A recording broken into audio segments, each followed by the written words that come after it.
Anybody else out there got a couple of cracked track lugs? These 3 inches is pretty bad for it. And I noticed mine is cracked along the base, so I don't really want this track to rip because I don't want to spend a bunch of money on a new one, and this one seems to work good. So internet find, E6000 glue.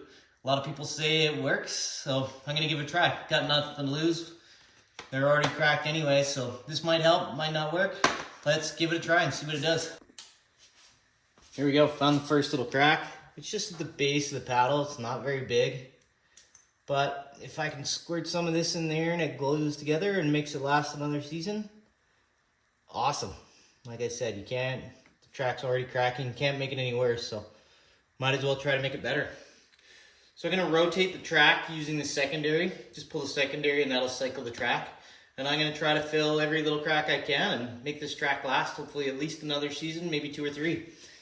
Yeah, if you want, just follow me through the season. I'll do an update and let you know if this is working or if it's a waste of time.